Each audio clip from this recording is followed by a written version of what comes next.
사랑합니다. 축복합니다. 잘 오셨습니다. 네. 정말 비가 좀 징하게 왔습니다. 그죠? 네. 이게 참 이 비를 보면서 이제 우리 교회도 이제 아무래도 좀 오래되다 보니까 조금 이제 뭐 새는 곳도 또 있었지만, 아무튼 우리 한 집사님께서 아주 고생을 진짜 많이 하셨습니다. 어제도 밤에 한 9시, 11시, 새벽 3시까지 아니었으면 이 계단에 물이 정말 흥건했을 건데 집사님이 그거를 그때그때마다 다 치워가지고, 제가 새벽에 올라왔는데 너무 깔끔한 거예요. 그래서 깜짝 놀랐어요. 그래서 성도님들은 우리 교회가 아무 일 없었겠구나 이렇게 생각할 수 있겠다는 생각이 들더라고요. 원래 안 그랬거든요. 어제 밤에 왔을 때 이 위에서부터 비가 계속 내려쳤어요. 본당은 그래도 또 희한하게도 바람이 부니까 본당은 또 물이 안 떨어졌고 계단 쪽에서 물이 계속 떨어졌습니다. 그런데 또 잘 채워주셔가지고 또 우리들이 잘 위기를 잘 넘긴 것 같습니다. 근데 제가 그걸 보면서 물이 여러분 어디서 들어올까요?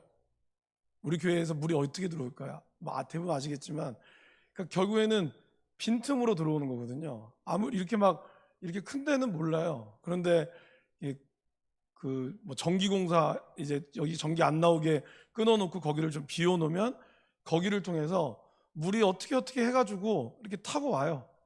그러니까 다른 거는 다 문제가 아닌데도 조금만 틈새가 생기면 물이 이게 들어오는 거죠. 그러면 그 물이 처음에는 조금 들어오지만 그 다음에는 계속해서 다른 곳으로 들어와서 이게 흥건하게 되는 거죠.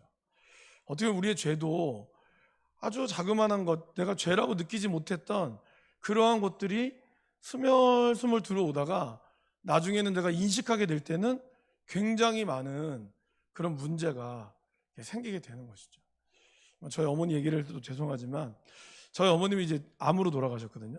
근데 저희 어머니 암이 언제부터 이렇게 됐느냐, 저희 둘째가 태어나고 나서 자궁이 찢어졌었대요.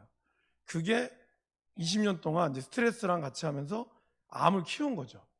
그러니까 그때는 몰랐죠. 어머니도 뭐 건강하셨고 몰랐는데 나중에 나이가 좀 드시고 이제 몸이 좀 아프시면서 그게 암으로 발전한 거예요. 근데 이제 그때는 저희가 좀 늦은 거죠.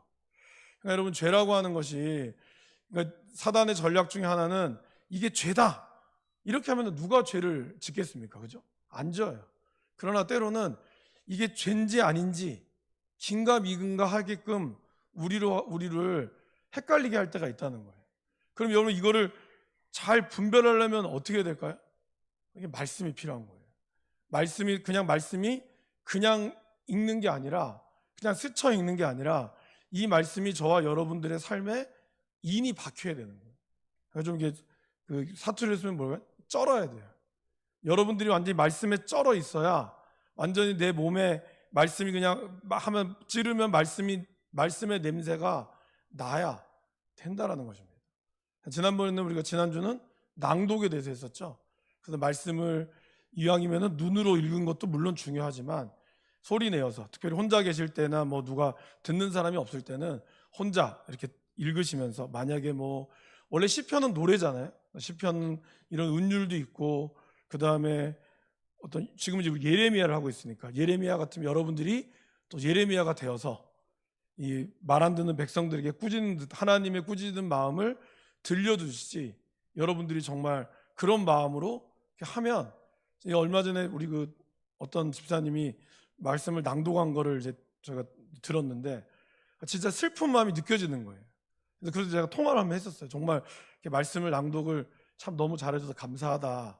제가 그런 마음을 하더라고요. 이걸 읽는데 내 마음이 너무 슬프다는 게 느껴지니까 읽으면서도 약간 울먹울먹 하시더라고.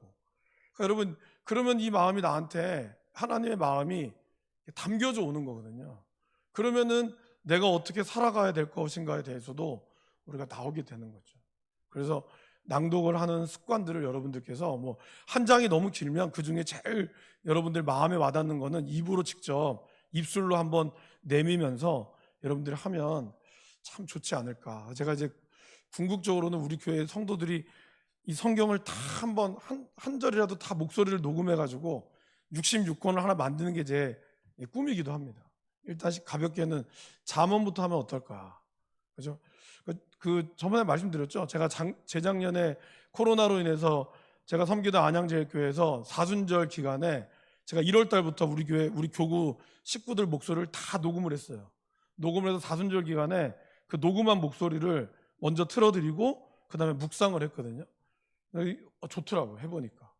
우리 교회도 이 구수한 사투리도 좀 들리고 더 잘 들릴 것 같아요. 이 악센트가. 그래서 그런 걸 한번 해보면 좋겠다라는 생각이 좀 들었습니다. 나중에 혹시 시작하게 되면 같이 좀 동참해 주시기를 바랍니다. 자, 우리가 묵상을 하는, 결국 이제 묵상은 뭘까요, 여러분? 하나님을 아는 지식을 우리가 얻기 위한 것이죠. 신앙 성경의 가장 근본적인 것은 뭘까요? 바로 영적인 지식에 있습니다. 우리 여러분들이 아무리 열심을 내고 성실하고 충성하고 그리고 행하는 것, 이것이 정말 중요한 요소지만 그 모든 것 위에는 먼저 방향이 제대로 돼야겠죠. 지식이 없으면 문제가 있는 거예요. 여러분, 제일 위험한 사람이 뭔지 아세요? 책 한 권만 읽는 사람이 제일 문제라고 하죠.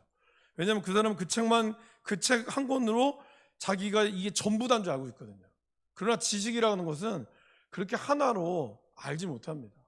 제가 이번 주에 도서관을 갔다 왔는데 우리 교회 그 권사님이 이렇게 오셨더라고요. 책을 빌리러. 근데 보니까 저는 이제 손주 읽을 책인 줄 알고, 손주 혹시 책 빌려주러 오셨냐고. 아니래요. 그냥 보니까 코딩에 대한 책이에요. 그러면 이제 강의를 나가실 거냐고. 아유, 제가 이제 뭐 은퇴했는데 무슨 강의를 나가요. 그냥 시대에 뒤떨어지지 않으려고 책을 본다는 거예요. 이분 연세가 60이 좀 넘으셨거든요. 그러니까 여전히 배움에 대한 이걸 지금 그분이 어디 강의를 나갈 것도 아니고 써먹을 것도 아니지만 당장 흘러가는 이거에 대해서 도태되지 않으려고 발버둥 치시는 거죠. 쉽게 얘기하면. 참 그게 귀하다고 생각이 듭니다. 여러분, 우리의 뇌는 뇌 가소성이란 게 있대요. 그러니까 다 노화가 되기도 하지만 한편으로는 뇌 가소성의 원리라는 게 있어서 뇌에 계속 자극을 주면 그 뇌가 또 그 뉴런이라고 하는 세포로 인해서 또 계속해서 새롭게 형성이 된다고 하는 거죠. 그러니까 여러분들이 나이가 들어서 까먹는다고 하지만 그러나 그것을 계속해서 내 뇌를 자극시켜주면 그 뇌가 또 내 세포가 살아나서 우리로 하여금 계속해서 기억하게 하고 만들어 간다는 겁니다. 그런 것처럼 오늘 우리에게도 무엇이 중요할까요? 이 지식이란 게 굉장히 중요한 거예요. 여러분들이 무슨 뭘 많이 알려고 하는 게 아니라 특별히 말씀에 대한 지식을 제대로 알아야 우리가 말씀대로 제대로 살아갈 수 있다는 거죠. 오늘 말씀해 보시면 로마서 10장 2절 말씀에 사도 바울이 우리에게 들려준 말씀이 있습니다. 같이 한번 읽어보실까요? 내가 증언하노니 그들이 하나님께 열심히 있으나 올바른 지식을 따르는 것이 아니니라. 그죠? 그러니까 이스라엘 백성들이 하나님을 대한 열심이 있었다는 거예요. 그런데 사도 바울도 그랬잖아요. 사도 바울도 스데반 집사를 죽인 걸 너무나 당연히 여겼어요. 왜? 자기가 그렇게 하나님을 알아왔는데 다메섹 도상에서 예수님을 만나고 보니까 자기가 알고 있는 모든 지식이 배설물이었다는 거예요. 다 아무런 쓸모가 없다는 것을 그가 아주 극단적으로 표현을 했죠. 그가 로마서를 쓰면서 자기가 이방인의 사도가 된 이유를 뭐라고 얘기했죠? 이방인을 전도하면 이스라엘이 그걸 보고 시기나게 하려고. 그런데 이스라엘이 그걸 아직 모르고 있다는 거예요. 왜 모르고 있을까요? 열심은 있으나 올바른 지식이 아니었다는 거예요. 그러니까 우리들도 교회에 대해서 열심히 봉사하고 다 열심히 하는데 하나님에 대한 말씀을 제대로 모르면 그 열심의 방향이 다른 데로 흩어간다는 거죠. 여러분, 제가 독일 교회를 말씀을 드렸죠. 왜 히틀러가 그렇게 유럽의 전역을 휩쓸 수 있었던 이유는 바로 독일의 교회의 목사들이 히틀러를 지지했기 때문이에요. 그리고 성도들은 그 목사님의 말을 듣고 따라갔다는 거죠. 그러니까 여러분, 지식이 잘못 들어가게 됐을 때 사람들은 정말 아무렇지도 않게 누군가를 죽이는 거에 주저하지 않는다는 거예요. 그래서 이 신학이라고 하는 것이 진짜 무서운 겁니다. 잘못 신학에 빠져들면 정말 사람을 죽이는 거에도 나는 하나님의 영광을 위해서 했다고 아무렇지 않은 죄책감도 없이 사람을 죽일 수 있는 게 이 잘못된 지식에서 왔다는 거죠. 호세아 선지자는 4장 6절에 무엇을 또 이야기하고 있죠? 같이 읽어보실까요? 내 백성이 지식이 없으므로 망하는도다. 내가 지식을 버렸으니 나도 너를 버려 내 제사장이 되지 못하게 할 것이요 내가 내 하나님의 율법을 잊었으니 나도 내 자녀들을 잊어버리리라. 그죠? 올바른 지식을 겸하지 못하니까 오히려 하나님을 버렸다는 거예요. 오늘도 예레미야의 말씀에도 그랬죠, 여러분. 하나님이 파수꾼을 세우고 옛적 일을 기억하라고 했지만 그들이 듣지 않았어요. 듣지 않았는데 어떻게 했죠? 하나님 앞에 바치는 예물은 자기네 살던 데 2,400m나 떨어진 데서 향유를 가져와서 하나님께 드린다고, 내가 이렇게 하나님을 사랑한다고 이야기하지만 하나님은 그것을 뭐라 그랬죠? 이거 왜 갖고 와? 아무런 필요가 없는데 왜 갖고 와? 이렇게 이야기했어요. 너희들이 내 말과 내가 세운 것은 듣지도 않으면서 네 열심으로 하나님을 섬기면 하나님이 받겠느냐는 거예요. 안 받기죠. 여러분들이 여러분 사랑하는 사람한테 내가 좋아하는 음식을 갖고 와서 내가 이거 좋아하니까 너 먹어라 하는데 이 사람이 이거 먹으면 알레르기 반응이 일어나. 그럼 여러분 좋아할까요? 아니죠. 그 사람이 좋아하는 거를 따라가야지 정말 나를 사랑한다고 느낄 텐데 이스라엘 백성들이 그랬다는 거예요. 왜 그랬을까요? 지식이 없기 때문에. 오늘 호세아에서도 내 백성이 지식이 없어서 망했다라고 얘기합니다. 그런데 하나님을 아는 지식을 버렸기 때문에 하나님도 너를 버렸다라고 이야기하고 있다는 것이죠. 그러게 하나님이 진짜 원하는 것은 뭘까요? 바로 참된 지식을 갖는 것을 하나님은 원했다라는 것입니다. 그럼 참된 목자의 자질은 또 뭐라고 표현하고 있죠? 예레미야 3장 15절에 보면 내가 또 내 마음에 합한 목자들을 너희에게 주리니 그들이 지식과 명철로 너희를 양육하리라. 그러니까 참된 목자의 자질은 뭐예요? 지식, 올바른 지식과 그 다음에 명철한 사람들을 이해할 수 있는 그것을 소유한 사람이 참된 목자의 자질이다라는 것입니다. 하나님 그러면 이 얘기하는 이 지식, 성경이 이야기하는 지식은 뭘까요? 바로 그 밑에 나오죠. 하나님이 강조하는 지식은 무엇보다 하나님을 아는 것이라는 거예요. 이 말을 쉽게 얘기하면 뭐죠? 하나님은 사랑을 원하고 제사, 형식적인 예배를 원하지 않으며 번제보다 이렇게 무수한 제물들보다 진짜 하나님을 아는 것을 원한다는 거예요. 그러니까 우리가 말씀을 묵상을 하는 이유도 뭘까요? 참 하나님을 알기 위해서. 여러분들이 새벽에 매일 성경을 통해서 아니면 각자 혹시 다른 큐티책을 가지고 큐티 하시는 분들 계시겠으면 그 말씀이 우리에게 주는 의미는 뭐죠? 이 말씀을 통해서 하나님이 어떤 분이신가? 오늘 하나님이 나에게 어떤 말씀을 들려주기를 원하는가? 이거를 우리가 그거에 대해서 관심이 있어야 하는 거죠. 하나님이 뭘 좋아하고 하나님이 뭘 기뻐하고 이거를 원하는 것을 하나님은 무엇보다 기뻐하신다는 겁니다. 그러면 이 모든 지식은 바로 하나님을 아는 것이고 여호와를 경외하는 것이 지식의 근본이다라고 말씀하는 것이죠. 그래서 잠언 1장 7절과 잠언 9장 10절 말씀도 같이 한번 읽어보실까요? 여호와를 경외하는 것이 지식의 근본이거늘 미련한 자는 지혜와 훈계를 멸시하느니라. 여호와를 경외하는 것이 지혜의 근본이요 거룩하신 자를 아는 것이 명철이니라. 결국 인간의 모든 성숙과 행동의 양식은 하나님을 아는 정도에 비례하는 거예요. 그리고 또한 하나님을 아는 백성이 하나님께서 용맹을 발하게 한다라고 오늘 다니엘서에 말씀하고 있죠. 그가 또 언약을 배반하고 악행하는 자를 속임수로 타락시킬 것이나 오직 자기의 하나님을 아는 백성은 강하여 용맹을 떨치리라. 그러니까 하나님을 아는 만큼 하나님은 그 백성의 용맹을 떨치도록 하나님 허락하신다라는 것입니다.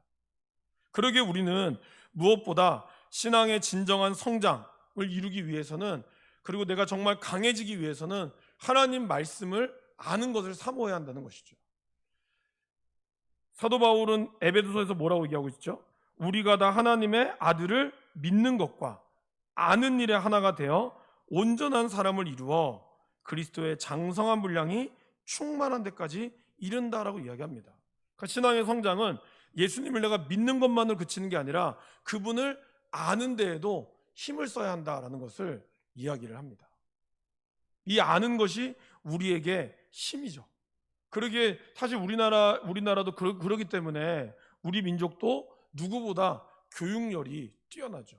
그죠? 그래서 나는 못 먹어도 자녀만큼은 대학을 보내고 하면 대학원이나 이 모든 공부를 해야지만이 살 수 있다는 것을 우리 민족이 너무 잘 깨닫고 알고 있었어요. 그래서 그러한 교육열이 너무 지나쳐서 문제긴 한데 그래도 이러한 말씀이 있었다는 거죠. 여러분, 특별히 우리나라는 복음이 어떻게 들어왔죠? 선교사님을 통해서 들어왔다고 하지만 사실 이미 그 전에 이런 그 보부상들이 또 청나라 중국말을 할 줄 아는 분들, 일본말을 할 줄 아는 분들이 선교사님들의 어떤 통역관이 되어서 그들을 통하여 말씀이 먼저 들어오기도 했습니다. 그러니까 우리나라는 이례적으로 선교가요, 선교사님을 통하여 말씀이 들어온기보다 그 이전부터 하나님의 말씀이 먼저 들어왔어요. 제가 이게 제가 신방을 많이 다니면서 어떤 분들이 딱 보면 제가 100% 맞진 않지만 제가 계속 점쟁이는 아닙니다. 오해하지 마세요. 근데 이제 신방을 많이 다녀보면서 어떤 걸 보냐면 저분은 좀 우리 교회에 오래 정착할 수 있겠다. 저분은 신앙생활을 하면 조금 힘들 수 있겠다. 좀 시험이 오면 넘어질 수 있겠다. 이게 약간은 감이 와요.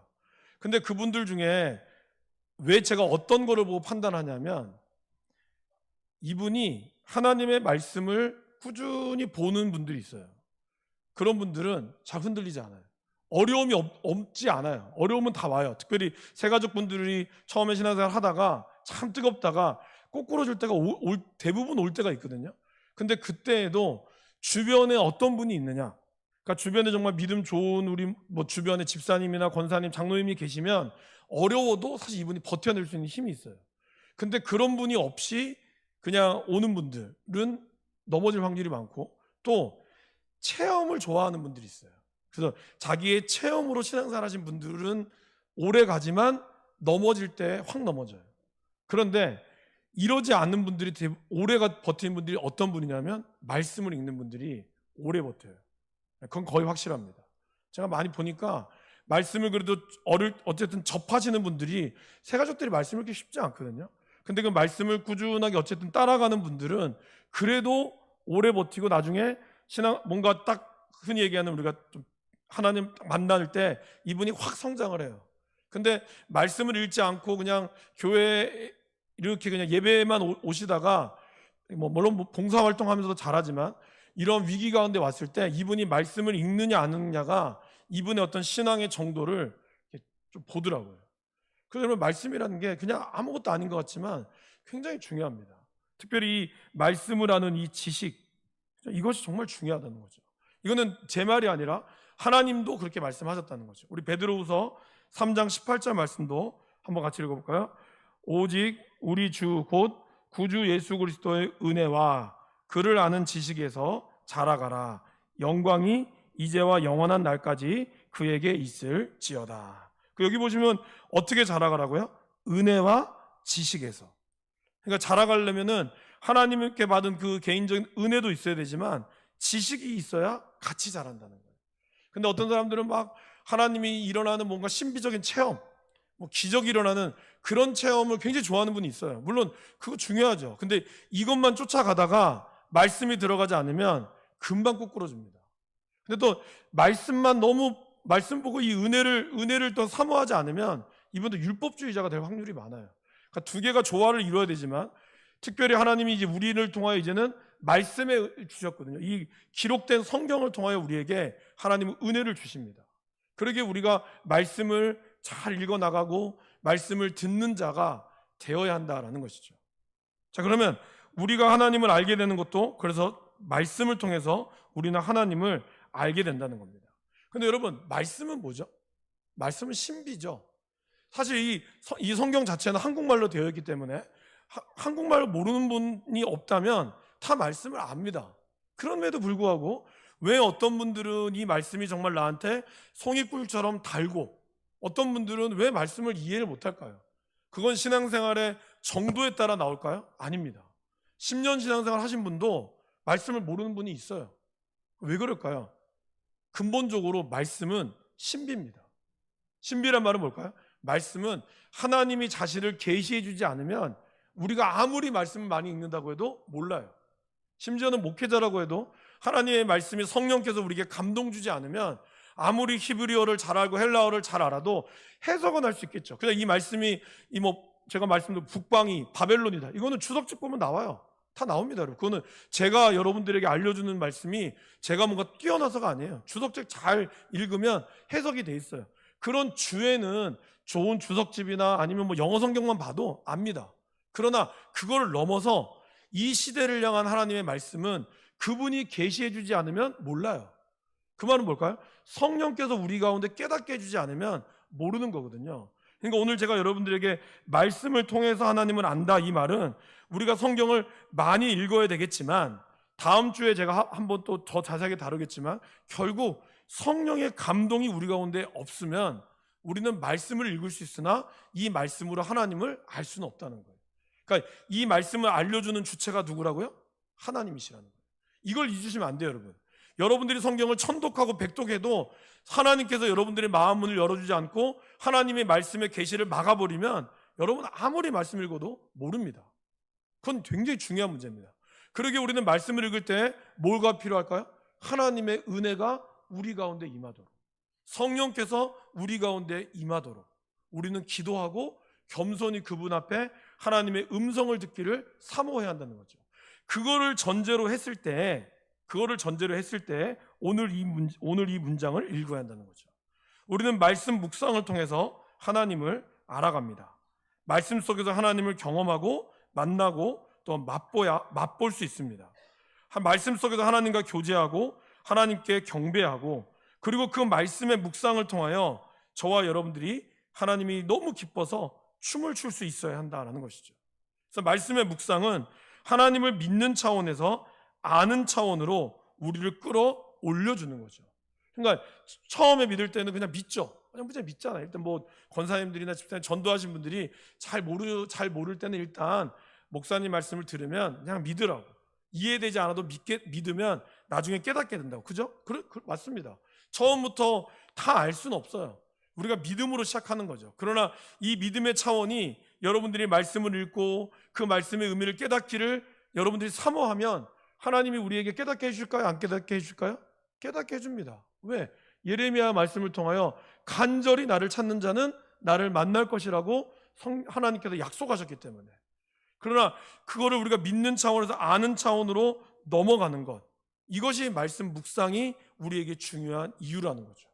그리고 여기서 안다는 것은 어떤 걸까요, 여러분? 밑에 줄을 보시면 성경에서 안다는 것은 단순한 알미 아니라 경험적으로 아는 것을 의미하는 거죠. 남자와 여자가 아이를 만드는 건 우리가 여러분 다 성교육만 조금만 배우면 이론적으로 다 압니다. 그러나 내가 정말 그 아이를 만드는 과정은 부부가 서로 부부관계를 하고 서로 사랑해서 맺어질 때만이 아는 거예요. 그죠? 이론적으로는 아는 게 많아요. 그러나 그 이론이 내 몸으로 체득되는 것은 다릅니다. 성경에 이야기하는 이론적인 말, 기도하면 됩니다, 알아요. 우리 모르지 않습니다. 그죠? 주일 성도 잘해야 되고 하나님 말씀 지키면 복 받습니다, 알아요. 근데 이것을 정말 지켜서 복을 경험해 보는 사람이 진짜 아는 거예요. 오늘 말씀 묵상은 바로 그것을 이야기를 한다는 거죠. 근데 그러면 이 말씀이 곧 누구에 대한 이야기일까요? 바로 예수님에 대한 이야기라는 거죠. 그러니까 말씀을 많이 알지만 그 말씀이 곧 예수님이라는 사실을 모를 때는 이 말씀이 나에게 와닿지 않는 거죠. 사도 바울이 다메섹도사에서 만났을 때 비로소 이 구약에 있었던 모든 예언의 말씀이 예수님이라는 걸 알았잖아요. 그 전까지는 몰랐어요. 그가 예수님을 만나고 나서야 알았고, 엠마오로 가는 두 제자들도 어땠습니까, 여러분? 예수님이 부활하신 것도 다 들었어요. 들었지만 그들은 여전히 걱정하면서 갑니다. 그때 예수님이 뭐라 그러죠? 모세오경으로부터 시작해서 시편, 선지서들이 하는 모든 말씀을 다 나에 관한 말씀이란 것을 알려줬을 때 비로소 그들의 마음이 어떻게 됐다 그러죠? 뜨거워졌다 그랬어요. 그리고 그들의 눈이 밝아졌다 그랬어요. 결국 우리가 읽은 이 모든 말씀의 핵심은 예수 그리스도, 이것을 우리가 깨달을 때 나오는 거예요. 그러니까 여러분, 잠언을 읽으면서, 잠언이나 말씀을 읽으면서 아 그래, 정직하게 살아야지, 그래 맞아, 하나님이 정직하게 살라고 했으니까 정직하게 살아야 돼, 이러면 저와 여러분들의 말씀 묵상을 잘했지만, 그러나 좀 더 깊이 들어가면 뭘까요? 이렇게 정직하게 살아가셨던 예수님의 모습은 어떠했을까?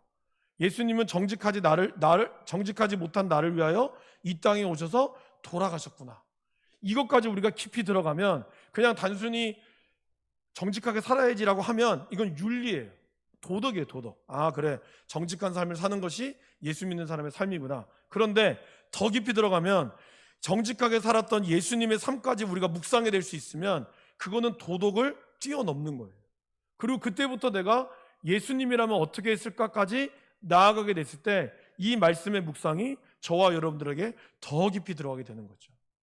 요한복음 1장 1절에서 3절 말씀을 한번 읽어보겠습니다. 태초에 말씀이 계시니라. 이 말씀이 하나님과 함께 계셨으니 이 말씀은 곧 하나님이시니라. 그가 태초에 하나님과 함께 계셨고 만물이 그로 말미암아 지은 바 되었으니 지은 것이 하나도 그가 없이는 된 것이 없느니라. 태초에 말씀이 예수님이었고 이 예수님이 없이는 하나도 된 것이 없다라고 말씀하고 있잖아요. 그래서 결국 우리가 이 모든 말씀의 핵심은 바로 예수 그리스도로부터 나아가야 하는 거죠. 그리고 호세아 6장 3절 말씀도 한번 읽어보실까요? 시작. 그러므로 우리가 여호와를 알자. 힘써 여호와를 알자.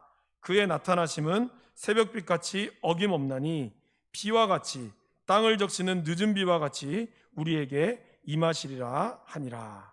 결국 이 여호와를 힘써 아는 것, 그것이 바로 예수님을 아는 것이 되어야 한다라는 것입니다. 근데 여러분, 이 지식이라는 게 한 번 읽어서 우리에게 지식이 들어올까요? 사실 오늘 제가 핵심은 바로 이 3, 4, 5번에 있습니다. 우리가 하나님의 말씀에 대한 것을 제대로 알려면 많이 읽어야 한다는 거죠. 많이 읽고 그러니까 통독과 그 다음에 정독을 같이 가야 된다는 거예요. 그래서 어제도 지난주에 얘기했던 것처럼 작은 소리를 읊조리며 낭독하는 습관을 가지고, 그리고 이렇게 지식을 갖기 위해서는 우리가 왜 이 지식을 가질까요? 쉬운 말로 이야기하면 써먹기 위해서.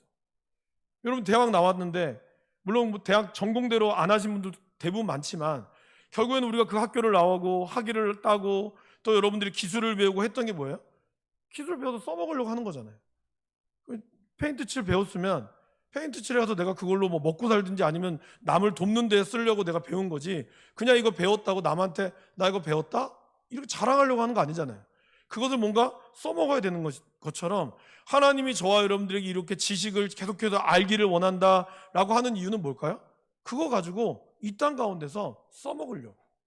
근데 한 사람이 이것을 써먹기 위해서는 최소한 한 번만 가지고는 안 된다는 거죠. 우리 권사님이 이렇게 꽃꽂이를 하시지만 꽃꽂이 한 번 해가지고 되겠습니까? 매년 하면서 또 때로 실수하고 아니면 때로는 좀 이렇게 시행착오를 겪어가며 이제 권사님이 이렇게 아름답게 하신 거 아니겠어요? 마찬가지로 저와 여러분들이 말씀을 그냥 한 번 읽고 다 알 수 있을까요? 절대로 모릅니다. 네. 저만 해도 뭐 당연한 거지만 설교를 준비하기 위해서 최소한 10번 이상, 아니면 그거에 관련된 원어 성경, 관련된 주석, 관련된 영어 성경, 이거를 다 봐야 되거든요. 봐도 알까 말까요, 사실은. 너무 토요일이 저는 무서워요. 모르셨죠? 전 토요일이 돌아오는 게 너무 무서워요. 그래서 제가 잘 잠을 못 자요, 사실은. 왜냐하면 이 말씀을 어떻게 하든지 잘 전해야 되는데 그것을 감당하기에는 아직 제 능력이 늘 부족함을 느끼는 거죠. 그러니까 늘 그런 부족한 가운데 고민하면서 은혜를 사모할 수밖에 없죠. 그러니까 그만큼 하나님을 아는 이 지식이라는 게 얼마나 중요하냐. 단순히 근데 전하는 것만이 아니라 이 전하는 것을 어떻게 성도님들이 잘 그 소화해서 살도록 이야기하느냐, 그게 제일 궁금한 거거든요. 제가 설교를 잘했다, 이거는 이 설교를 내가 못 들어지게 해서 진짜 막 내가 내 만족이 아니라 이렇게 설교하고 나서 과연 성도님들이 이렇게 살까? 나는 이렇게 살까? 그거에 대한 궁금증이 저에게 제일 많은 거거든요. 누가복음 10장에 보면은 율법 교사가 어떻게 해야 영생을 얻겠습니까? 예수님이 막 그러면 너 뭐라고 배웠냐? 이렇게 해야 됩니다. 그러면은 그렇게 살아라. 그때 그렇게 얘기하잖아요. 그러면 내 이웃은 누굽니까? 그렇게 했을 때 예수님이 뭘 얘기하신 거죠? 선한 사마리아 비유를 이야기하죠. 그러면서 예수님이 질문이 뭐였죠? 누가 너에게 이웃이 되겠느냐?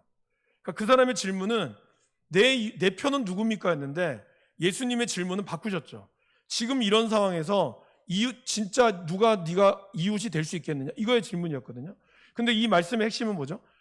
내 이웃을 내 몸같이 사랑하는 것 네가 잘 알지만 네가 그 말씀처럼 살으라는 거예요. 그것이 진짜 지식이 된다는 거예요. 그러면 이것이 저와 여러분들 가운데 나오려면 어떻게 돼야 될까요? 이 말씀을 우리가 제대로 읽어야지만이 순종할 수 있는데, 근데 여러분 이 순종이라는 건 좀 뭐죠? 매일 매 순간 즉각적으로 이루어져야 될 때가 많은 거거든요. 순간적으로 우리들의 판단하고 나아가야 될 때가 너무 많은 거예요. 그러면 저와 여러분들이 그때그때마다 판단하고 하려면 우리가 어떻게 돼야 될까요? 내 몸이 반응을 해야 되는 거예요. 그 내 몸이 반응할 정도가 되려면 우리의 몸이 얼마나 그것에 습관이 되고 익숙해져야 될까요? 그래서 오늘 우리에게 중요한 게 암송이라고 하는 것입니다. 암송이라는 건 그냥 여러분 머리를 싸서 외운다는 게 뜻이 아니라 정확하게 얘기하면 뭐예요? 여러분의 입에 들리게 하라는 거예요. 성경책을 들고 다니는 게 아니라 여러분 입에 들리게 하도록 말씀한 거예요. 여호수아 1장 8절에 하나님이 얘기한 거잖아요. 두려워하지 말라. 이 율법책을 내 입에서 떠나지 말게 하라고. 책을 들고 다니라는 뜻이 아니라 이 말을 떠나지 않도록 이야기하라는 거예요. 그리고 주야로 그것을 묵상하고 그 안에 기록된 대로 지켜 행하라라고 이야기하고 있다는 거죠. 그만큼 이 묵상의 절정은 바로 암송이라는 겁니다. 암송을 해야 여러분들이 어떠한 일이 딱 터졌을 때 나도 모르게 그 말씀이 나오는 거예요. 근데 여러분 그게 설렁설렁해서 나옵니까? 안 나오죠. 제가 사실 주일날 이 얘기를 할까 하다가 안 했는데 오늘 좀 하겠습니다. 제가 한번 말씀드렸던 것 같은데요. 전임 전도사로 있을 때 제가 같이 있던 목사님과 이렇게 저하고 이제 하나의 공감대가 형성된 건 있었어요. 그게 뭐냐? 성도님들의 삶이 너무 힘들다는 거예요. 너무 힘들고 너무 피곤하고 지치다는 거지. 그래도 그렇게 와서 교회까지 와서 또 봉사하고 하는 게 너무 힘드니까 목사님은 그렇게 얘기하셨어요. 나는 그래서 성도님들이 정말 주일날에 오면 편하게 쉬게 하고 싶다. 일도 안 시키고 쉬게 하고 싶다. 이런 얘기를 하셨어요. 그래서 저도 정말 성도님의 삶이 너무 힘드니까 그 말에 동의를 했어요. 근데 저는 다른 방법을 한 거죠. 왜요? 그러기 때문에 더 빡시게 훈련을 받아야 된다. 왜 그런지 아세요, 여러분? 제가 여러분들을 막 괴롭히려는 이렇게 막 그 사디스트가 아닙니다, 저는. 근데 왜 그러냐면 여러분 보세요. 우리가 사람을 살리고 이 땅을 살아가는데 너무 치열하단 말이죠. 너무 치열한데 아까도 말씀드렸지만 여러분 뭐가 선이고 뭐가 악인지 너무 구분하기가 어려워요. 지금 시대가 그랬고 예전도 그렇고 지금 더 그렇거든요. 그럼 여러분의 한 번의 선택이 어떻게 보면 여러분의 인생을 결정할 수도 있어요. 그런데 그 선택의 과정을 대충 할 수 없잖아요. 정말 제대로 선택해야 되잖아요. 그럼 제대로 선택하려면 제대로 배워야 한다는 게 제 생각이거든요. 성도 너무 힘들어. 근데 예수님 오늘 그래서 우리가 주일날에 기억나시죠? 베드로가 너무 힘들었어요. 너무 힘들고 너무 그 밤새도록 했는데도 아무것도 건진 것도 없어. 빨리 들어가서 쉬고 싶어요. 근데 예수님은 뭐라 그러죠? 쉬어라라고 하지 않았어요. 오히려 깊은 데로 가서 그물을 던지라 그랬어요. 예수님이 무슨 베드로가 밤새도록 일한 걸 모르셨을까요? 알았어요. 알매도 불구하고 왜 예수님은 베드로에게 그렇게 더 힘든 일을 요구하셨을까요? 저는 이것이 정말 중요하다고 생각이 드는 겁니다. 물론 여러분들이 잘 쉬는 게 저는 중요하다고 늘 말씀을 드립니다. 그러나 우리가 말씀 가운데 치열하게 말씀의 묵상과 여러분들의 삶의 그러한 고백이 없이 그냥 설렁설렁 살아간다면 여러분 갈 수 있겠어요? 여러분 왜 서울대학병원을 가십니까? 왜 연세세브란스 병원을 가요? 사실 부산에도 부산대학병원이 있고 그리고 동아대학병원이 있는데 왜 여러분들은 어떠한 큰 암이 걸리거나 딱 걸리면 왜 이 부산에 있는 병원을 신뢰를 못하죠? 그 이유는 딱 하나입니다. 사실 이분들 의사도 나름 실력이 있지만 여러분들 생각하기에 그분들이 더 실력이 있다라고 생각하시는 거거든요. 그러면 그분들이 그 많은 어떠한 수많은 수술의 경험과 이 모든 것들을 여러분들도 모르게 그분들은 여기 있는 의사들보다 더 많이 했다라고 나름대로 생각하기 때문에 내 생명을 똑같은 똑같은 공부 7년 하고 레지던트 10년 이거 다 했음에도 불구하고 그들 나름대로 다 열심히 했음에도 불구하고 사람들의 생각은 이왕이면 돈 1,000만 원 더 주더라도 내 목숨 살리려면 그 사람한테 맡기는 거 아니에요? 맞잖아요, 여러분. 그렇다면 여러분들의 영혼을 하나님께서 여러분들에게 그 영혼을 누군가에게 맡길 때, 그리고 하나님이 여러분들의 영혼을 누군가에게 전도를 맡길 때 하나님이 누구에게 맡기시겠어요? 그냥 대충 교회 다니는 사람한테 그냥 너 전도해봐라 맡기시겠어요? 이 사람의 생명이 천국과 지옥의 문제에 있는데 그냥 대충 교회 팬으로서 교회 다니고 우리 교회 좋다 이 정도 이야기할 수 있는 사람한테 하나님이 여러분에게 맡기겠어요? 아니면 정말 막 목숨 걸고 하나님 앞에 기도하고 말씀 보는 그 사람한테 맡기겠어요? 답은 나와 있잖아요, 여러분. 저는 여러분들이 그냥 대충 교회 다니게 할 거면 할 수 있습니다. 그냥 저 주일날 설교하고 수요일날 이렇게 하고 하면 돼요. 여러분 말씀 읽든지 말든지 여러분들 알아서 구원의 확신만 있으면 천국 가니까 그렇게 하면은 저도 목회 편하죠. 그러나 여러분 그게 과연 진짜 우리가 이 땅을 살리고 간절히 기도하는 자의 몫일까요? 저는 사실 그 질문이 늘 저에게 고민이 되는 거예요. 제가 왜 우리가 이렇게 고생을 하면서 신앙생활을 해야 될까? 그냥 편하게 구원의 확신 다 있잖아요. 그럼 그것만 믿으면 천국 가는 건데 왜 그럼에도 불구하고 우리는 1대1을 해야 되고 목적으로 해야 되고 통독을 해야 되고 왜 우리가 그렇게 해야 될까요? 하나님이 여러분들에게 영혼을 맡길 때 그냥 맡기지 않아요. 하나님이 여러분들을 천국 가서 물어보지 않겠어요? 너 몇 명이나 복음 전했냐고, 몇 명이나 너 구원의 사명을 감당했냐고. 그때 여러분들이 이런저런 핑계로 다 되면 여러분들 하나님 앞에 아이고 그래 잘했다 이렇게 얘기할까요? 저는 적어도 제가 섬기는 교회의 성도들이 그러한 거를 당하고 하고 싶지 않아요. 그게 저의 목회자로서의 책임이라고 생각이 들기 때문이에요. 그렇기 때문에 이것이 여러분들에게 최대한 가장 좋은 것이 뭘까? 이것을 이렇게 말씀드리는 거예요. 선택은 여러분들의 몫이지만 분명한 것은 하나님이 우리에게 예수를 이렇게 일찍 믿게 하고 여러분들을 통하여 일찍 이 평화교회를 선택하셨다는 것은 그냥 대충 믿고 그냥 대충 교회 다니고 너 혼자 복 받아서 잘 살아라 이렇게 하도록 하나님 여러분을 분명히 부르지는 않았다는 거예요. 그렇다면 저와 여러분들이 이 땅을 향해서 이 영혼을 향해서 진짜 목숨 걸고 할 만한 가치를 우리가 잡아야 한다는 거예요. 그래서 저는 이 길을 걸어가겠다라고 생각을 하고 있는 겁니다.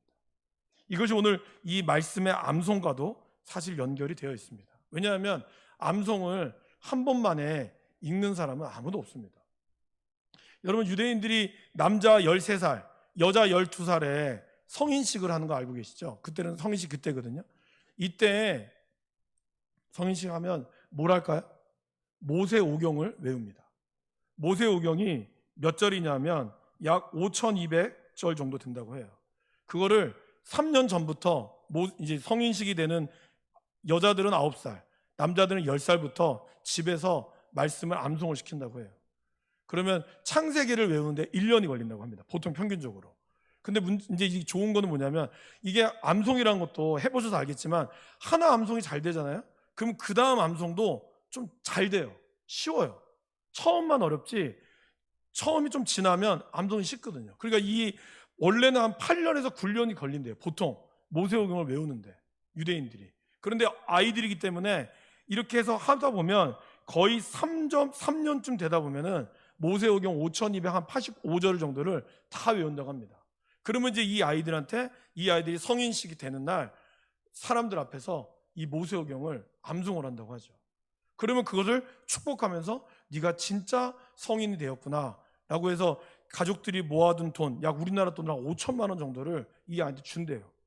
그래서 이것으로 너희가 앞으로 공부를 하든지 할 수 있도록. 그러니까 이 아이들이 말씀으로 딱 했기 때문에 이런 것으로 아이들이 가는 거예요. 그래서 유대인들이 강하다고 하는 거죠. 그럼 유대인들의 IQ가 좋냐? 연구 결과에 따르면 유대인들의 평균 IQ는 90에서 100이 안 된답니다. 우리나라는 약 101에서 104래요. 평균 IQ가. 그러니까 실제로 유대인들이 IQ가 높아서 암송을 잘하는 게 아니에요. 그러나 수많은 반복을 통해서 암송을 통하여 이들이 변화가 되는 거죠. 그래서 묵상의 절정은 암송과 그 말씀의 기도고, 결국 말씀의 충만함이 성령 충만의 길이다라는 것입니다. 4번 보시면 에베소서 5장 18절 말씀 이렇게 이야기하죠. 술 취하지 말라. 이는 방탕한 것이니 오직 성령으로 충만함을 받으라. 근데 골로새서 3장에 보면 그리스도의 말씀이 너희 속에 풍성히 거하였다라고 이야기하고 있거든요. 그러니까 성령으로 충만함 받는 것과 그리스도의 말씀이 풍성히 거한 것과 같다는 거예요. 그러니까 결국 말씀이 우리 가운데 풍성하면 우리가 또한 성령으로 우리 가운데 충만해지게 되는 것을 말씀하고 있습니다. 말씀 암송은 사람을 변화시키는 능력이 있습니다. 달라스 윌라드는 성경 암송은 성경 영적 성장의 절대적인 기초다라고 이야기를 합니다. 그러면서 영적인 삶을 위한 모든 훈련들 가운데서 딱 한 가지만 영적 훈련을 선택하라고 한다면 자신은 성경 암송을 선택할 것입니다 라고 이야기를 합니다. 그리고 또한 찰스 스윈돌이라고 하는 학자도 이렇게 이야기하죠. 사실상 그리스도인의 삶에서 성경 암송보다 더 도움이 되는 훈련을 자기는 알지 못한다는 거죠. 성경 암송은 다른 어떤 훈련보다 영적으로 도움이 되고 기도 생활을 강화시킬 것이고, 그리고 더 날카롭고 효과적으로 우리의 문제들을 해결할 수 있는 능력이 된다는 거죠. 그리고 암송을 통해서 저와 여러분들의 태도와 세계관이 바뀌게 될 것입니다. 그리고 성경 암송을 통해서 생각은 깨어있고 주의 깊게 듣게 될 것이고, 성경 암송을 통해서 담대함과 확신은 높아질 것이며 믿음은 견고해진다라고 말씀하고 있습니다.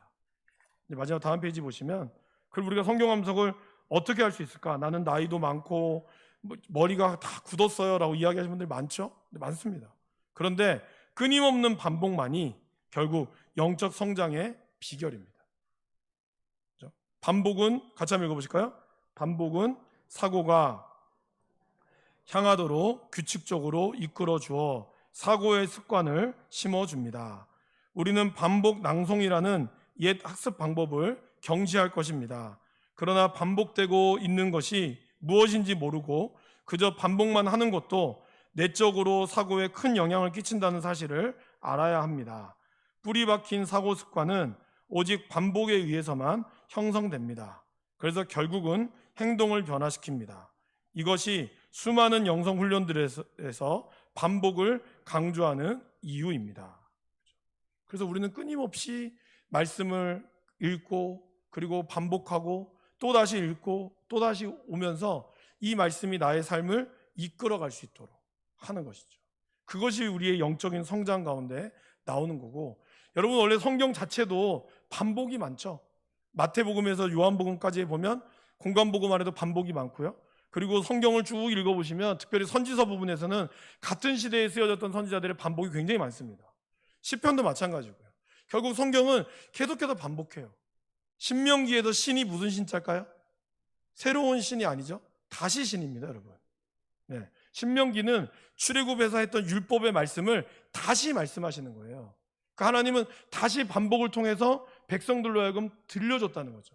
그만큼 하나님은 반복하게 했죠. 그래서 신명기에 보면은 이마에 표를 삼고 손목에도, 미간에 표를 삼고 손목에도 표를 삼아서 말씀을 앉을 때든지 설 때든지 누워 있을 때든지 항상 기억하게 하라고.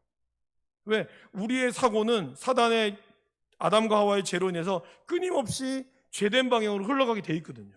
이거를 우리가 계속해서 돌리기 위해서는 말씀이 나의 삶을 지배하도록 가야 한다는 거죠. 그리고 그것이 곧 기도로 연결된다는 거예요. 시편의 말씀을 암송하면 그것이 나에게 기도가 되는 거죠. 그죠? 그래서 말씀으로 기도하는 것에 대해서 특별히 액츠로 많은 사람들이 이야기를 합니다. 8번에 보시면 액츠가 그게 4가지거든요. 기도의 방법을, 첫 번째는 찬양. 하나님, 내가 주님을 찬양합니다. 나를 붙들어 주셔서 감사합니다. 경배합니다. 두 번째는 나에 대한 고백. 단순히 회개만이 아닙니다, 여러분. 하나님, 이번 주에 정말 사업이 잘 됐습니다. 너무 감사합니다. 이것도 고백이에요. 그러니까 우리가 회개의 부분을 회개만을 이야기하는데 사실은 저와 여러분들이 이 땅 가운데서 잘 사는 것에 대한 것도 충분히 고백할 수 있습니다. 그리고 나서 그분께 또한 감사. 앞에 찬양과 송축과 경배는 그분의 성품에 대한 거예요. 하나님의 성품이 어떠한지. 그러니까 하나님의 성품을 모르면 하나님을 찬양할 수도 없겠죠. 여기에 나오는 세 번째 감사는 여러분들이 일어났던 삶에 대한 구체적인 감사를 이야기하는 거예요. 오늘 하루도 이렇게 살게 되어서 감사합니다. 그리고 네 번째는 간구. 하나님, 내가 이렇게 살 수 있도록 도와주시옵소서. 오늘 예레미야를 했잖아요. 하나님은 우리에게 우리의 어려움들을 미리 말씀해 주신 분인 걸 우리가 알잖아요. 그래서 파수꾼으로 세워져서 우리를 깨닫게 하시고, 이런 거에 대한 송축은 하나님의 성품이죠. 그분은 우리 모든 것을 알고 계셔서 우리를 이끌어 가시는 분이다. 그런데 우리가 회개는 뭐죠? 하나님, 그럼에도 불구하고 우리도 유다 백성들처럼 하나님 말씀을 듣지 않고 내 마음대로 하나님을 섬겼습니다. 아니면 하나님, 오늘 하나님 말씀대로 내가 살아서 그래도 하나님 오늘 하나님 음성을 듣게 하시고, 내가 오늘 이렇게 갈 뻔했는데 하나님의 음성을 듣고 내가 내 죄로부터 돌이키게 하여 주시니 감사합니다. 이것이 고백과 감사가 같이 나가게 되겠죠. 그 다음에 간구는 뭘까요? 하나님께서 우리를 오늘 망대와 요새로 삼아주셨으니 감사합니다. 그럼 나를 하나님 망대와 요새로의 삶을 살아갈 수 있도록 말씀으로 영적인 분별력을 주시고, 요새로서의 삶을 살아갈 수 있어서 내 주변의 사람들이 내 말씀의 요새가 되어서 그들을 지켜줄 수 있는 사명을 감당케 하여 주시옵소서라고. 그러니까 이 큐티의 말씀을 가지고도 우리는 얼마든지 네 가지의 묵상을 하통해서 감당할 수 있다는 거예요. 그래서 이러한 기도들이 대표 기도 인도에도 다 나오죠. 먼저 하나님의 이름을 부르고, 그리고 그분 앞에 우리의 죄를 고백하고, 그리고 하나님께 감사하고, 그 다음에 간구, 목회자를 위하여, 그리고 교회를 위하여, 이 나라와 이 민족을 위하여, 특별히 세 가지의 간구가 들어가야 되겠죠. 이렇게 간구하고 예수님의 이름으로 기도합니다. 이렇게 이야기를 하는 것이 중요하죠. 특별히 기도할 때 넣지 말아야 될 문장이 하나 있습니다. 처음 시작하는 시간이 오니 이건 빼야 돼요. 왜냐하면 이미 시작했기 때문에. 그리고 마칠 때까지도 사실 웬만하면 넣지 않는 게 좋습니다. 왜냐하면 이미 그건 하나님이 이끌어 가실 거기 때문에 그렇고, 기도는 언제나 과거형이 되면 안 됩니다. 기도는 언제나 현재형 또는 미래형이 돼야 돼요. 왜냐하면 이 기도 자체는 과거에 했습니다는 의미가 없어요. 오늘 우리에게 하는 기도에 의미가 담겨져 있기 때문이에요. 그래서 대표 기도는 문장을 잘 쓰셔야 됩니다. 그냥 개인 기도랑 좀 달라요. 그건 나중에 한번 제가 또 피택자들은 얘기해 또 드렸고, 여러분들이 기회가 되겠지만, 어쨌든 오늘의 결론은 기도가 아니고 묵상이기 때문에, 묵상에 대한 결론을 보시면, 묵상은 곧 하나님을 알아가는 것입니다. 그래서 여러분들이 묵상하는 이유는 하나님을 더 잘 알기 위해서, 그리고 하나님을 알아갈수록 저와 여러분들의 삶은 능력이 있고 풍성한 삶을 누리게 될 것입니다. 그리고 이렇게 하나님을 아는 지식의 힘은 암송에 있다는 것을 기억하시고, 여러분들이 꼭 은혜 받은 것들을 공책에다든지 아니면 한 번쯤은 꼭 이번 주에 오늘이 가기 전에 다시 한번 읽어서 여러분 마음판에 새길 수 있기를 바랍니다. 그것이 쌓이면 여러분들에게 정말 강력한 힘을 발휘하게 될 거예요. 그런 은혜가 있기를 간절히 바랍니다.